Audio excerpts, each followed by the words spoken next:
નમસ્કાર દર્શક મિત્રો, હું શીતલ મહેતા ન્યૂઝ ઓફ કચ્છમાં આપનું સ્વાગત છે। જોઈએ આજના સમાચાર।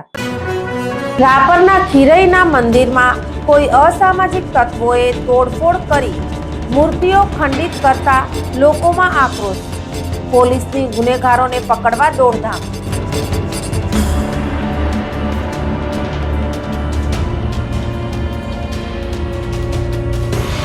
રાપર તાલુકાના ગીરઈ ગામ નજીક આવેલ બાબુજી દાદાના મંદિરમાં ઘૂસી 5 મૂર્તિ ખંડિત કરી બાજુમાં શુરપુરા પાળિયાને હથિયાર વડે ઘા મારી ખંડિત કરવાની કોશિશ કરાતા અજાણ્યા શખ્સો વિરુદ્ધ પોલીસ મથકે ફરિયાદ નોંધાઈ હતી। ગીરઈ ગામની ઉત્તર દિશામાં આવેલા મંદિરમાં અસામાજિક તત્વો કોમી એકતા તોડવાના આશયથી ઘૂસ્યા હતા। આ મંદિરમાં તારીખ 2/1ના સાંજે 6 વાગ્યાથી સવારે 9 વાગ્યા દરમિયાન આ બનાવને અંજામ આપવામાં આવ્યો હતો। અસામાજિક તત્વોએ મંદિરમાં જઈને બાબુજી દાદાની 5 મૂર્તિમાં તોડફોડ કરી ખંડિત કરી હતી અને બાદમાં મંદિરની બાજુમાં આવેલા શુરપુરા પાળિયાને હથિયારના ઘા મારી ખંડિત કરવાની કોશિશ કરી હતી।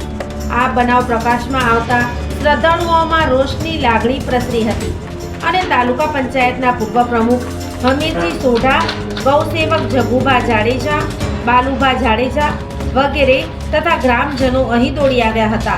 પોલીસને બનાવની જાણ થતાં પોલીસ અહીં દોડી આવી હતી। અજાણ્યા શખ્સો સામે જગુભા વેલુભા જાડેજાએ પોલીસ મથકે ફરિયાદ નોંધાવી હતી। પોલીસે આરોપીઓને પકડી પાડવા દોડધામ આદરી છે। દર્શક મિત્રો, આજે તારીખ 5 જાન્યુઆરી 2026 આ હતા આજના સમાચાર। આવતીકાલે ફરી મળીશું, ત્યાં સુધી મને રજા આપશો। નમસ્કાર।